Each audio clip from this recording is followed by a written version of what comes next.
Good evening. Fáilte roimh isteach an nocht go dtí ar glár mar donna múntóirí go háirithe donna gcomhlóirí tróracha. Welcome to our webinar this evening and guidance related learning within a junior cycle wellbeing program.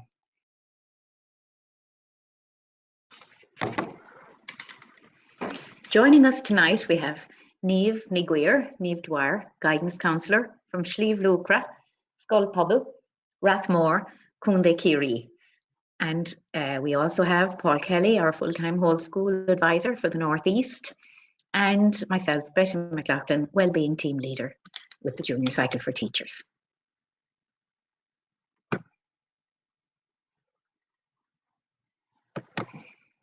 So on screen you'll see on the right hand side we have uploaded some handouts for you, an Appendix I, a completed Appendix I, which we will be working with for you later, and also an outline week by week of a 5-week unit of learning for students, supporting students learning for and about wellbeing in the area of coping with stress.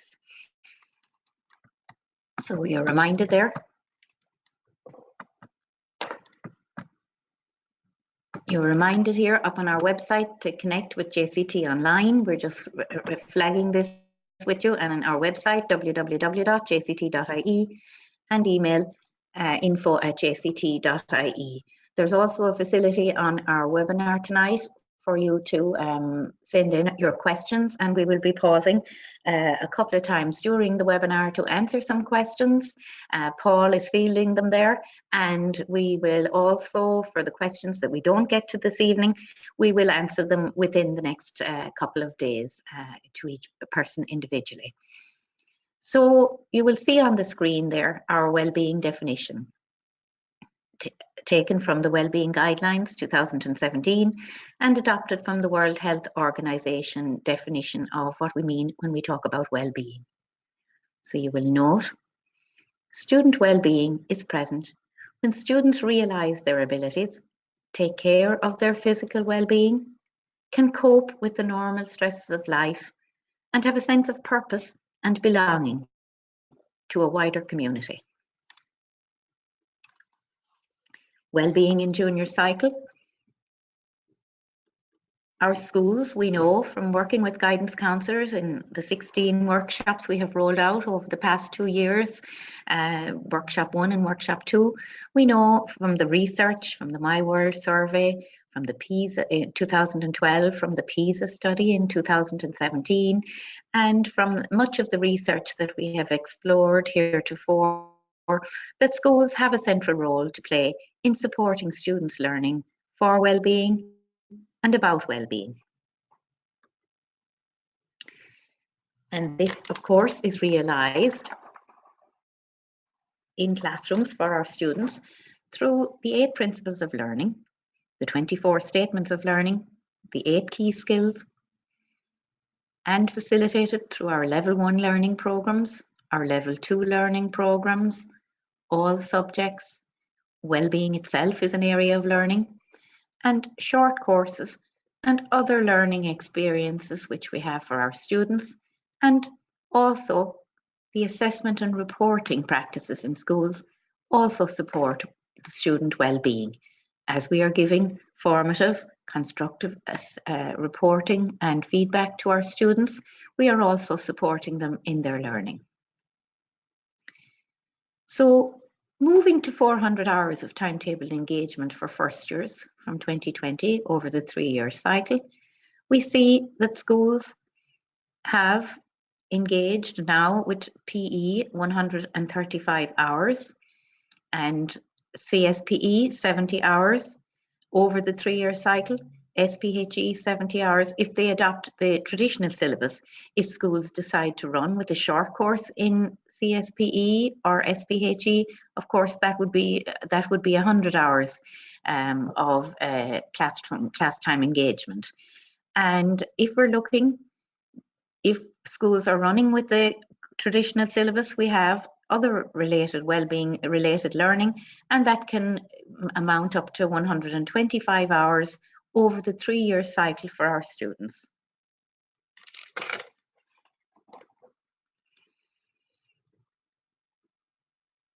And we look at what the pillars of well-being are. And our pillars of well-being, there are 4 pillars. We have our CSPE, we have our PE, we have our social, personal and health education, SPHE, and part of that as well, our RSE program. And our 4th pillar there is guidance related learning, and that is the area we are focusing on this evening in our webinar. So firstly, let's look at short courses. They also form a part of the wellbeing area of learning, as do and can the shorter units offered through guidance related learning and other subject areas. If we look for a moment at guidance in our schools and the DES 2005 guidelines for second level schools on the implications of Section 9C of the Education Act 1998 relating to students' access to appropriate guidance, we look at what guidance refers to in our schools. A range of learning experiences provided in a developmental sequence that assist students to develop self-management skills, which lead to effective choices and decisions about their lives.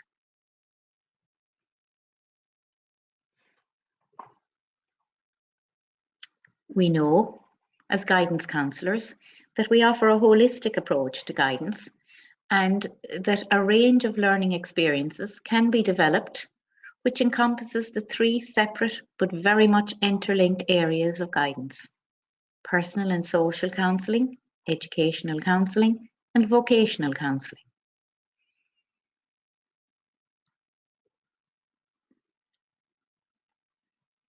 So learning for all these areas in guidance related learning, it's facilitated really through our key skills: being literate, managing myself, staying well, managing information and thinking, being numerate, being creative, working with others and communicating, all feed in to student well-being, and they all activate the indicators of student well-being. The principles of junior cycle in education encompass all that we as guidance counsellors try to incorporate into our guidance plan: the learning to learn, the choice and flexibility, quality education, creativity and innovation, engagement and participation, continuity and development, inclusive education, and well-being itself is a principle in junior cycle reform. And if we look at the statements of learning, there are specific statements that most reflect and are related to guidance related learning. These are statements of learning 5, 7, 10, 12, and 13. Statement 5. The student has an awareness of personal values and an understanding of the process of moral decision making. Statement 7. The student values what it means to be an active citizen with rights and responsibilities in local and wider contexts. Statement 10. The student has the awareness, knowledge, skills, values, and motivation to live sustainably. Statement 11. The student takes action to safeguard and promote his or her well-being and that of others. Statement 12.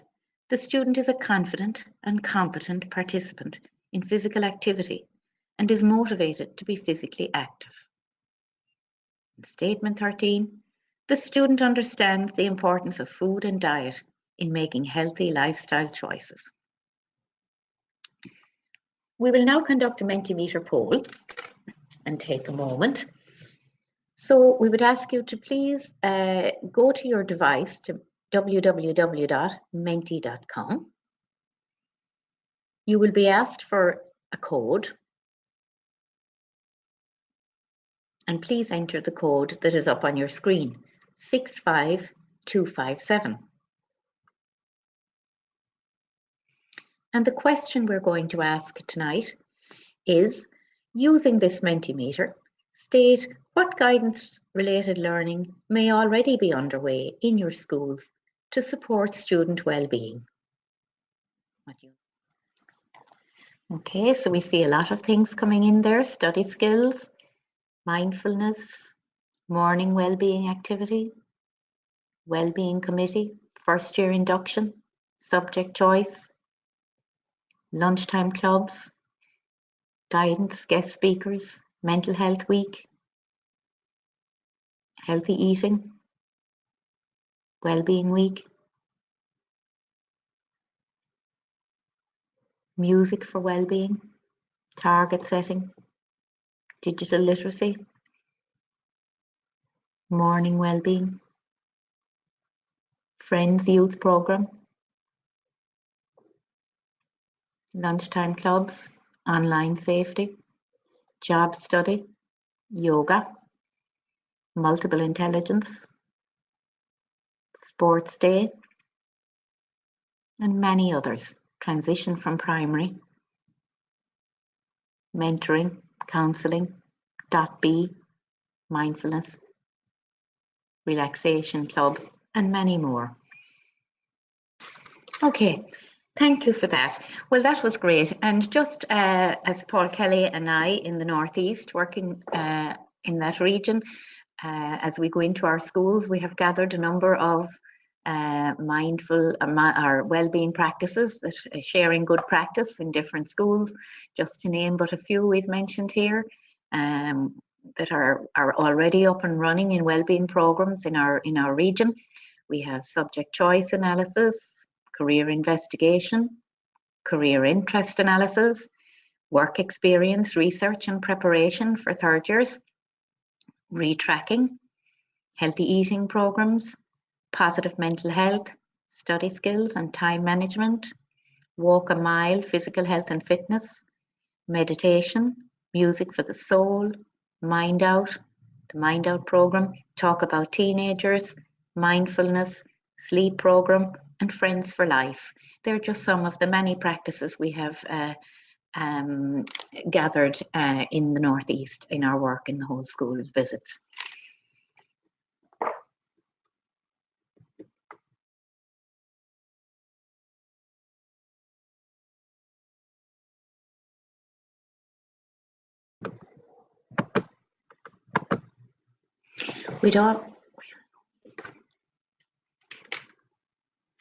We also want to point out to you at this stage a very valuable resource as well that our colleagues in the NCGE have developed in implementing the whole school guidance framework.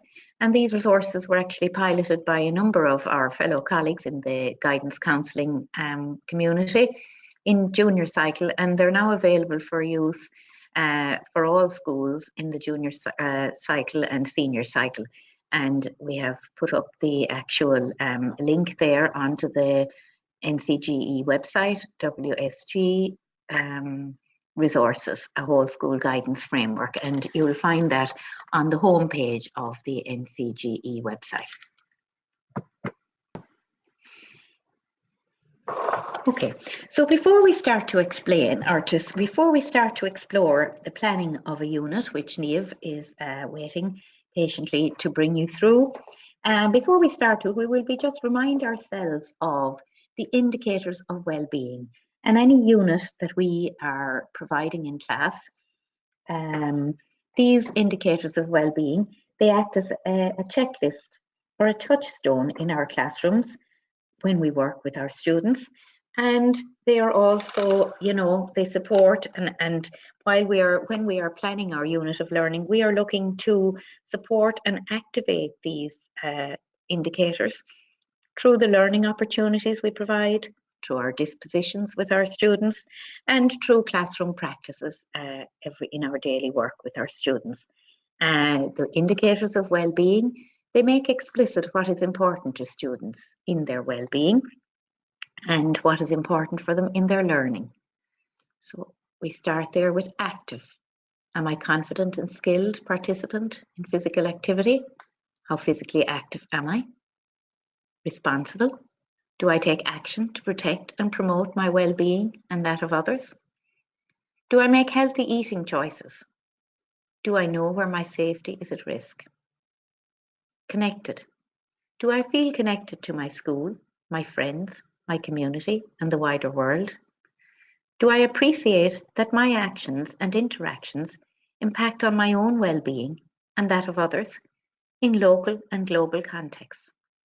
Resilient.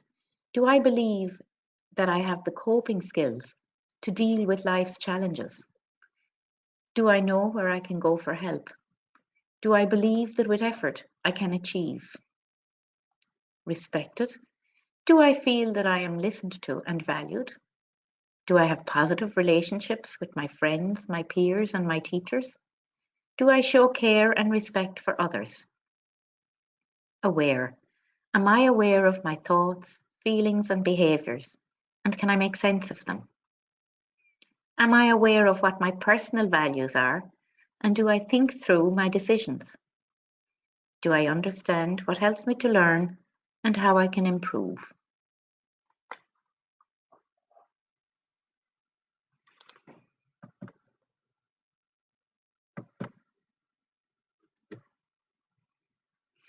So we'll turn our focus now, tonight, to planning a unit of guidance-related learning.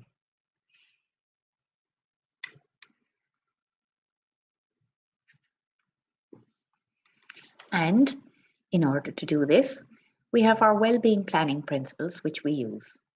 Firstly, the first thing we do is when we are planning a unit of well-being, a unit of learning in well-being, we look at meeting a need, an identified well-being need of our student in their context, in their school.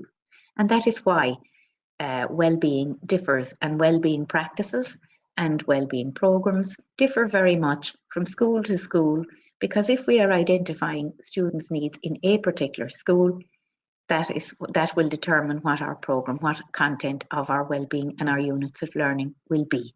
So our principal planning, firstly, it must be consultative. And in order to identify what the students' needs and in their context is, we must consult with the students, their parents, and the staff. It is a whole school endeavour. It must be collaborative. We must work collaboratively in prioritising what units of learning we feel most meets the needs of all our students. We map our needs to the local context within our school. We must always be prepared to review and meet new and emerging needs so that we can deal with them, so that we can address them through various units of learning for our students. And then we must always be assessing what we're doing. It's always going to be a process of well-becoming and looking at what are we doing, what's going well, what are the new and emerging needs, and how do we meet them for our students. And we link this process, of course, to ensure consistency of practice, to ensure that we are meeting our students' needs and that the provision and the curriculum we are providing is meeting those needs. We link it through the school's self-evaluation process. So I'll just show you here on the screen. You will see this is a page from the Wellbeing Guidelines, and you will see what a 400-hour program with well-being related guidance in your school with well-being related guidance in your schools, what it might look like.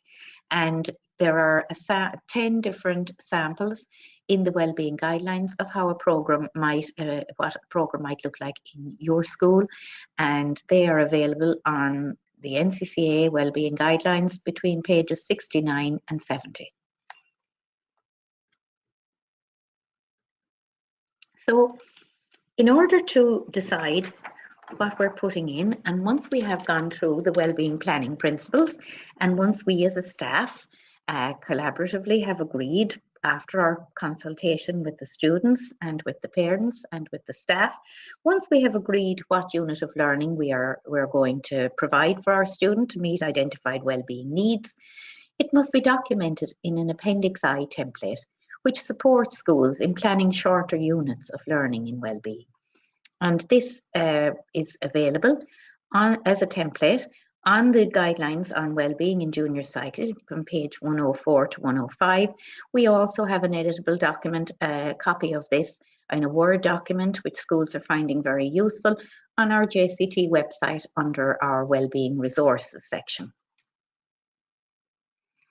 And really what they're looking for in this Appendix I is very much that we must state, firstly, what need the student, what have we identified as the student's need, what unit of learning are we going to put in, what is the duration of it, how many classes, how many weeks, and it must be for every student in a particular year group. So that would mean that if it's for a second year group, for example, that every student in that year over the course of that year would have engaged in that unit of learning, which provides consistency of delivery within the wellbeing programme. And we must also state in the Appendix I, what indicators, which should be really most, if not all, this unit of learning is activating and supporting for our students. And then in your completed Appendix I, you will have outlined what units of learning, what strategies, what learning opportunities were available for students, and how it was assessed, how the learning was assessed at the end of that unit. So we just remind ourselves now, before I hand you over to Niamh shortly, that we look at our wellbeing definition, which we stated at the beginning again, that student wellbeing, it is considered to be present when students realise their abilities, take care of their physical well-being, and can cope with the normal stresses of life, and have a sense of purpose and belonging to a wider community. And tonight, we in JCT have developed a unit of learning to help students cope and to learn about how to cope, to learn resilience, to recognise the normal stresses of life and how to deal with them. So with that, I will now hand you over to Niamh, but maybe just before I hand you over to Niamh, actually, I might just bring Paul in and ask him, are there any questions coming in that he could answer for us, or that we could answer for you? Yeah, thanks, Patty. I'll let you do the answering and I'll just ask the questions if you don't mind. Okay, Paul. Okay, so first question coming in here, Betty. Reporting and wellbeing in the junior cycle profile of achievement. When is that happening? The actual reporting? Yes. Well, reporting begins in 2020, and we're awaiting some further guidance from NCCA on how this will appear in the JCPA, but as it is at the moment, we expect it will appear in the other areas of learning. Thanks for that. Second question here. Can another staff member be involved in delivering the guidance programme? Yes, indeed.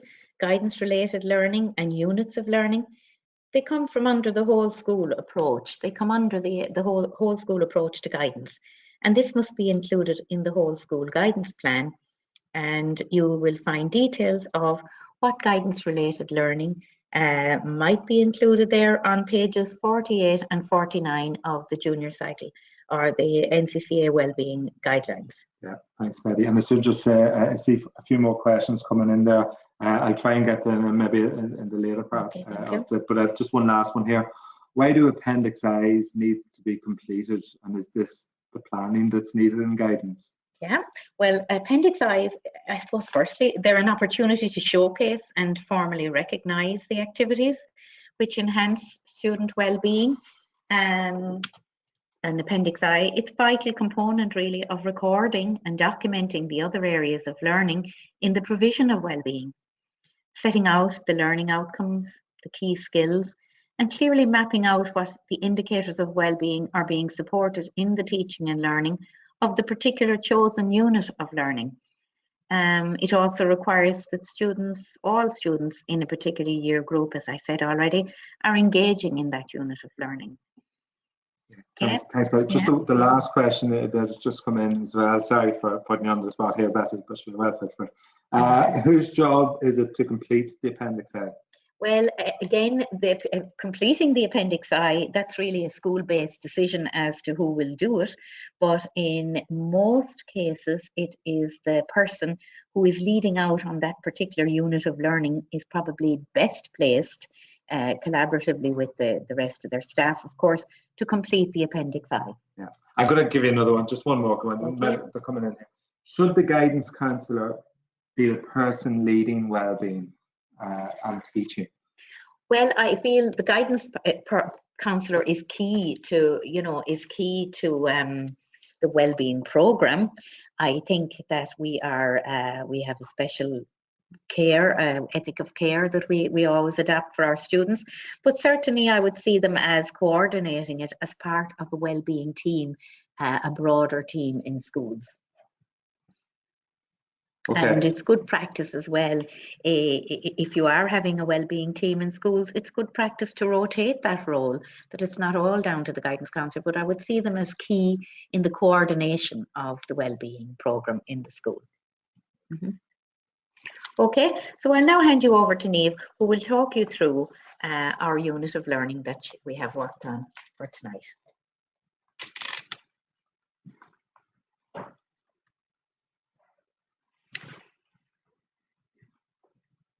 Thanks, Betty. Welcome, everybody. And so what I'm going to do over the next period of time, about 20 minutes, to just walk you through the development of the Appendix I, and we're looking specifically at how you would put our unit of learning together. I suppose this particular one, developing coping strategies for the normal stress of school life, we designed this particularly with third year students in mind, as you know, we feel it's a year where there's a lot of school-based stress, and it certainly manifests itself and intensifies throughout that examination year, with exams, trying to look at the levels that they're doing, focusing on study, exam techniques, and on top of that, a lot of them are trying to make subject choices. So it can be quite overwhelming at different stages for them in third year. So our hope really is that from this unit of learning, that students would begin to focus maybe on recognizing what causes stress for them, and then implementing coping mechanisms that would help them to cope with that stress in school. And of course, then we would hope that would help them, outside of life, in their personal lives, etc., and serve them well as they go forward. So I'll just point out again, Betty mentioned it already, the sample of this Appendix I is actually available as a handout with tonight's webinar, so you can access that immediately. There's a second handout which outlines how the unit of learning will look, and we'll look at that slide a little bit later on. All of the resources that I'm going to talk you through will be available in PDF documents in the coming week on JCT, in the Wellbeing section of the JCT website. So first of all, looking at the aim of what your unit of learning. So once a need has been identified in the students of a particular school by the Wellbeing team, then it's to look at maybe what our aim would be from this particular unit of learning. So what we've tried to do with this one is to shape it as a unit of learning would look in reality for guidance counsellors and teachers that are delivering it.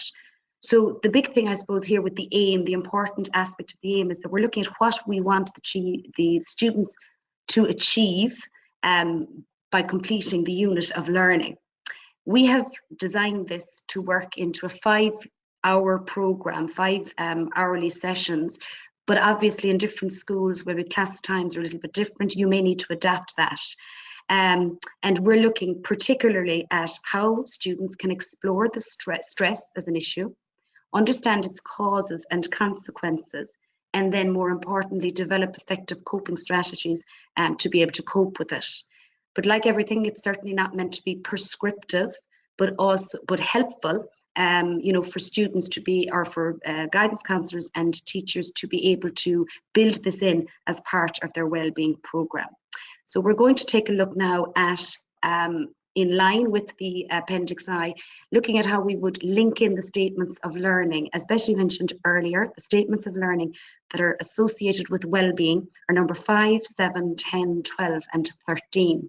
So in the slide in front of you, you will see that we have chosen one of those, statement of learning 7, students take action to safeguard and promote his or her well-being and that of others. And we see this particular unit of learning resonating very strongly with that statement of learning. We have included one example here of a learning activity that would coincide with that statement of learning, that being that students will practice mindfulness on a weekly basis to develop the ability to focus more effectively on tasks and to cope a bit better with the stress when it occurs for them. There are a number of other related activities which you'll see as we look at the slides on a week-by-week basis. We've just chosen one to show you here how it would work and link in with the statement of learning. Moving on then from the statement of learning, a key aspect of our junior cycle is our key skills. And again here, we are looking, I suppose the key thing to remember is we want to make them realistic and relevant to the unit of learning that we're designing. So we can certainly link in here very easily from the key skill into the elements. It's very important to identify the element of that key skill and that is relevant, and then also identify specific learning activities that will follow on from that element. So if we just look at the examples on the screen, just the first example there, managing myself being the key skill, and the element that we're focusing on there, knowing myself as being very, very important in looking at stress management.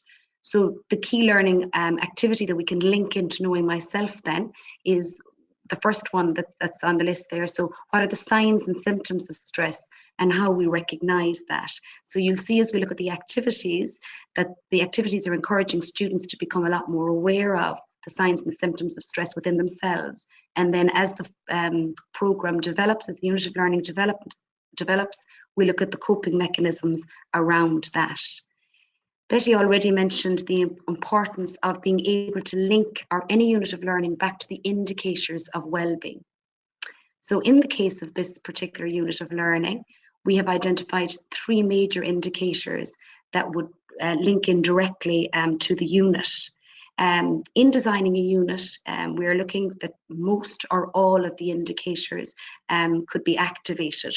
So in particular, these 3, learning how to be resilient, and being aware, are pertinent to students' ability to be able to recognize stress within themselves and then develop skills in order to be able to deal with that stress. It is equally important that we look at learning outcomes for our students. And the learning outcomes, as is indicated by the guidelines on the right of your screen, are broad in a lot of ways and can be achieved in many different ways, and also can require a number of classes to do so. So with the resources that we have designed in this unit of learning, it's set out to achieve those outcomes over the duration of the unit. So as guidance counsellors, we're well aware of the process that our students go through in learning, and certainly this is a unit that facilitates that process. What's really important for us in documenting the learning outcomes is focusing on the type of language that we're using, and I suppose in particular looking at the action verbs that are useful in documenting that information. There will be a document that's being updated currently with a list of action verbs. So that's going to make it maybe a little bit easier for us to put together our documentation and our Appendix I when we have a bank of words and verbs that can be used in being able to put the learning outcomes together.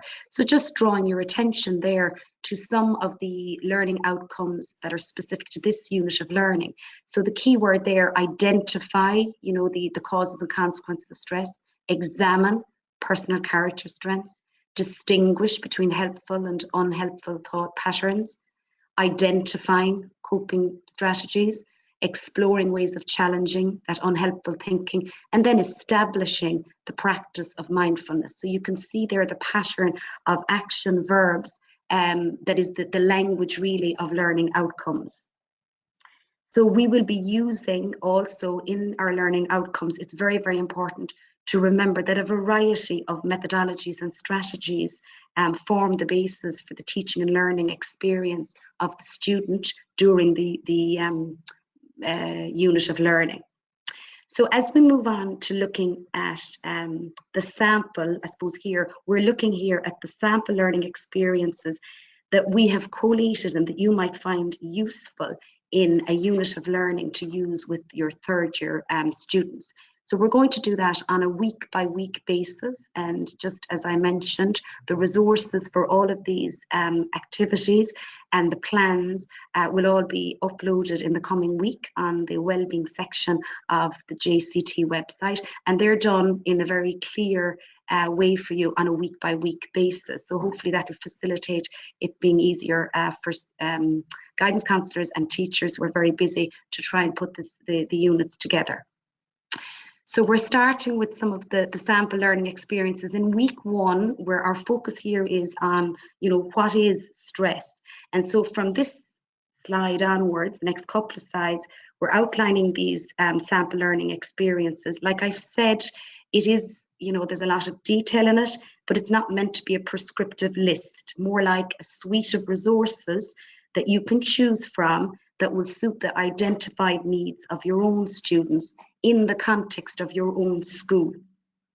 And the detail of that is also in the Appendix I, which you can access as part of this webinar.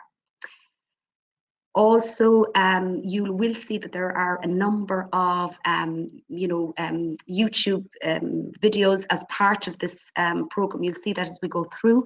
So I suppose in line with everything else, we would always encourage, it's good practice that all guidance counsellors and teachers delivering a unit of learning like this would certainly look at all of these beforehand, and again make a judgment in the context of your own class group, in the context of your own school.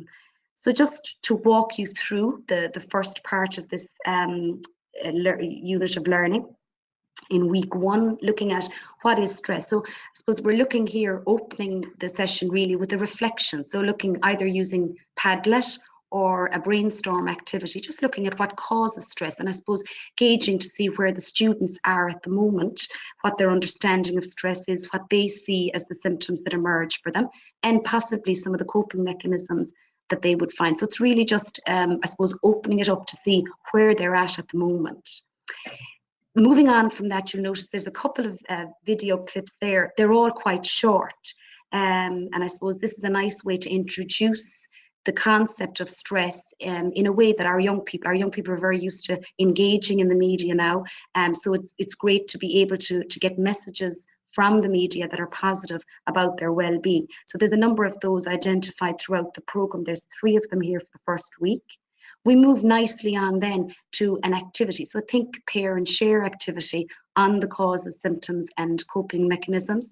And the worksheets linked to that will be available to you in the teacher resources part of the documents that are going to go up online. We move on to some group work there. So it's very much, I suppose, engaging the students and having them actively engaged. This unit of learning is designed to be interactive and to have a lot of communication. So I suppose we are looking for students to share and also reflect. So as you move down towards the end of the slide there, you'll see that there's a reflection on a personal action plan as to what might work in terms of my own stress. There is on this slide also a teacher resource, and there are extra teacher resources that have been identified just for some extra research, I suppose, and reading for yourselves around the area of stress and how our young people can cope with it. Our second week looks a little bit, and I suppose identifies or introduces the concept of mindfulness as a coping strategy for our students.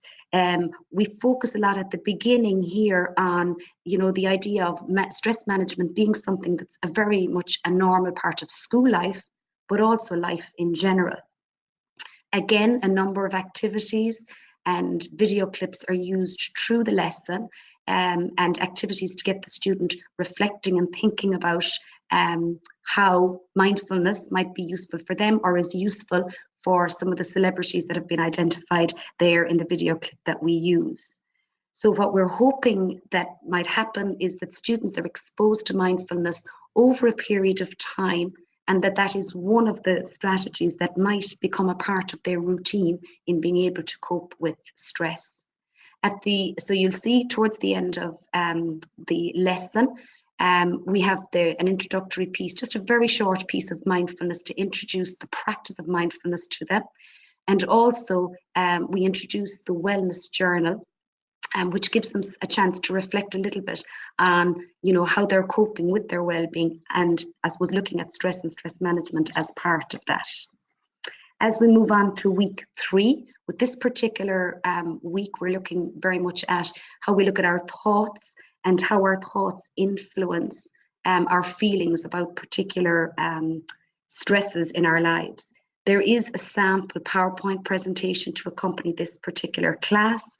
So there's a lot of information and a lot of resources that can be used to tease out the idea of the impact of how we think and negative thinking, how that can impact on our well-being, and how we can challenge those thoughts. So giving the students the skills to challenge those thoughts, to be able to, I suppose, have a different outcome. So there is some scenario-based work there that gives students a chance to think about how they could maybe change their thinking about a particular situation or scenario.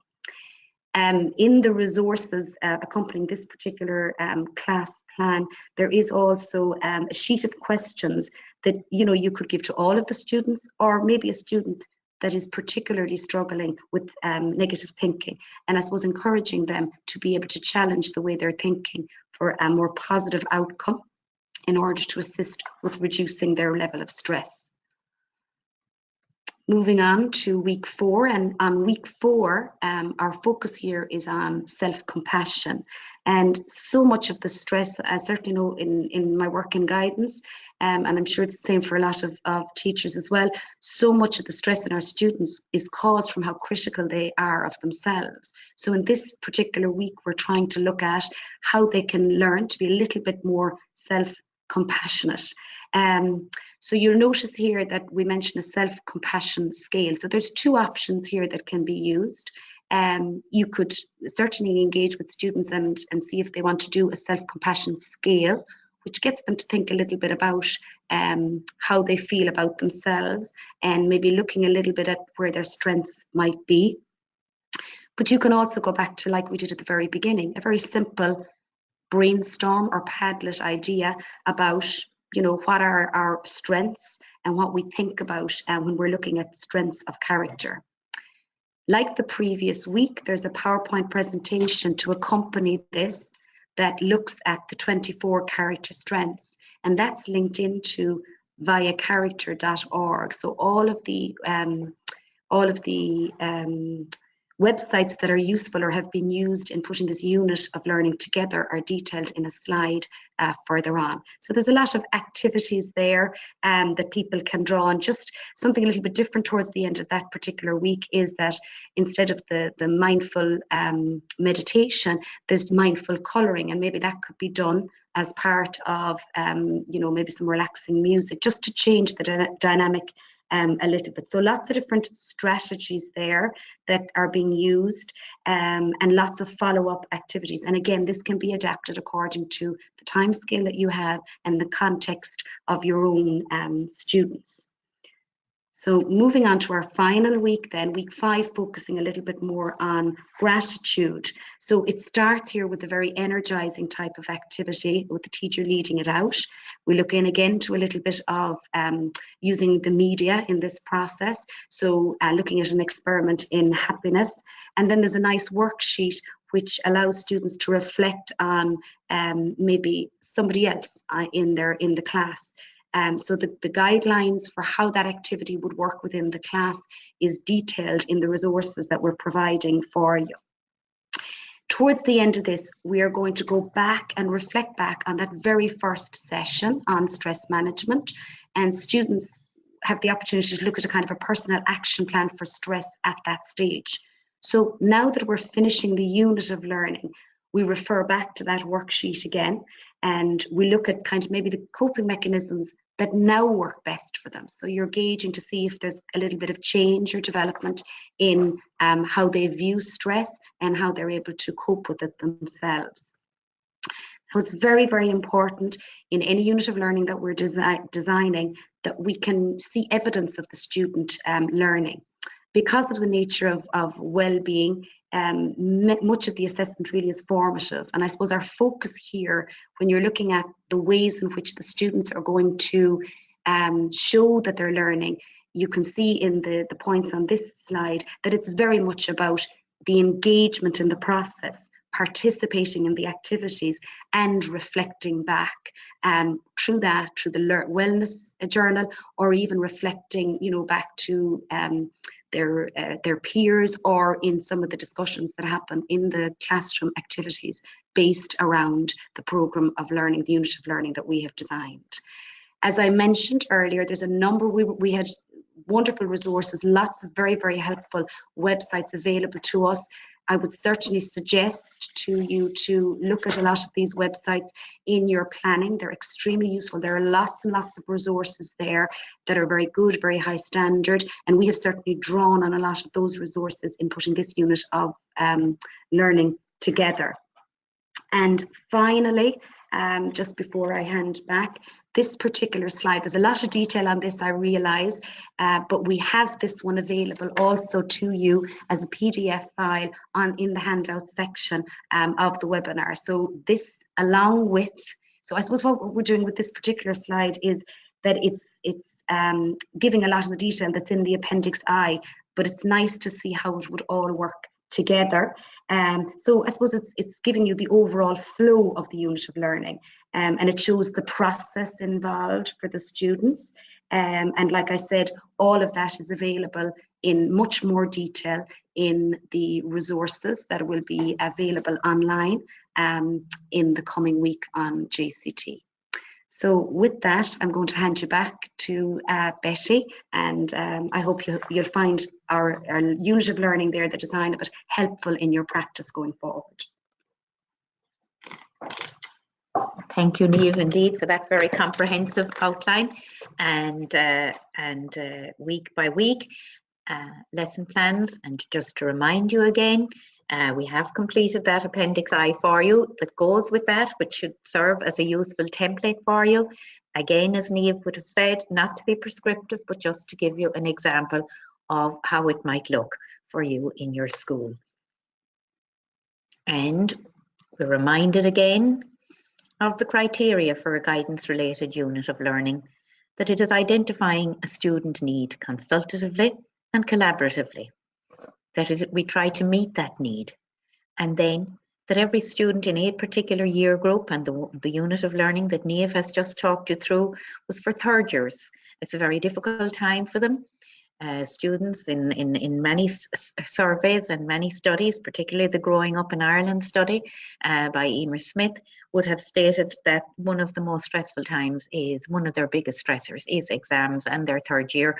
So we would think that it would be a very suitable, we hope it would be a very useful unit of learning for guidance counsellors in particular to navigate with their students. And all students in that year would engage, and that there is no doubt from beginning to end that it is activating the wellbeing indicators, and it is all written through the lens of the indicators and the wellbeing statements of learning for the students. You just complete your Appendix I again with the evidence of learning. We show how do we know what the students have learned.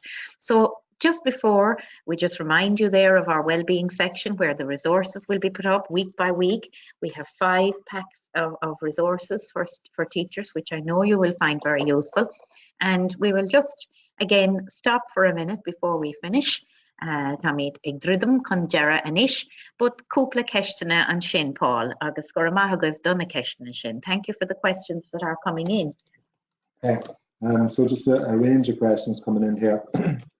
Excuse me, the first question is, where do schools find the time to organise a wellbeing team? So where do they actually find the time to organise the wellbeing team, and who does that? Okay, well indeed, again, that's a school-based decision on how you organise your planning and how your meetings are organised. I would urge you to consider the junior cycle, the professional time that we have been given, and there are ideas. You can look at ideas in that on the Department of Education Circular 1517, page 25, which gives some instructions there on how you might use your collaborative time for planning. Okay, and the guidelines surrounding how the wellbeing team operates, so any information regards that? Well, again, I suppose guidance counsellors, it's how do they find time to be involved in well-being, you may ask, and we get asked that often enough. Again, that is going to be resource dependent in the school. The guidance counsellor's role and input may vary from school to school depending on how their timetable is. It's very much a local decision again, and consultation with school management.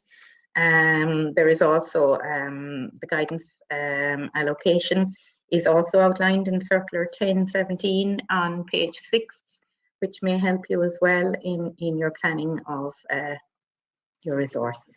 Okay, thank you. And maybe just some, should guidance counsellors be on the wellbeing team? Like, is it a prerequisite that they have to be on the wellbeing team? Yes, again, absolutely. I would say, as we mentioned earlier on, it is best practice that the guidance counsellor would be a member of the wellbeing team, as their input and their specialised qualification and professional judgment, it's a vital part, and they do play a crucial role in all schools in many aspects of student well-being. And again, I would refer there for that to the wellbeing guidelines, page 53, on suggested who should be the team members with the guidance counsellor, I would hope, centre stage. Okay, and just a question, maybe I can clarify myself, just on the units of learning, when will they be appearing up on the JCT website? I'm just presuming, because it'll probably be myself putting them up. You mean, yes, so Paul is our webmaster. It might be after the Easter, if that's okay. Yes, thank you, Paul, for that. Paul is our webmaster extraordinaire. So and mid-May. Mid-May, you can expect to see those units of learning there, and we will send out a message on our Twitter as well to say that they have been uploaded, Paul, as soon as they are. Once I get them, Betty. That's okay, Paul. Yeah, that's great. Okay. So look, again, a question there just to remind you that assessment and reporting, we mentioned it earlier on, it came up in the questions and answers there. Guidance related learning delivered as part of the school's wellbeing programme, it can be reported on in other areas of learning section, in the other areas of learning section on the JCPA, and there will be lots of opportunity over a 3-year cycle for students to choose those which areas and schools which areas they would like to report on. So we would say Tommy Dig Rhythm Condera. We will stay on for a little bit afterwards, just for people to if they have any other questions, and we will endeavour to answer those questions in good time for you. And we'd like to say thank you very much. I'd like very much to thank our practicing guidance counsellor all the way from Slieve Luacra in Rathmore, Kunde Kiri, Niamh Dwyer, who travelled up to be with us. Thank you, Niamh, for all your work, and of course Paul for keeping us right on the IT through it, and for fielding the questions. And if you have any questions about guidance related learning, or any questions in general about junior cycle reform, please contact us on info@jct.ie. and Gudi Shin, Slán agus Gura Míle Maithagad, as ocht for Éisteachling Anocht.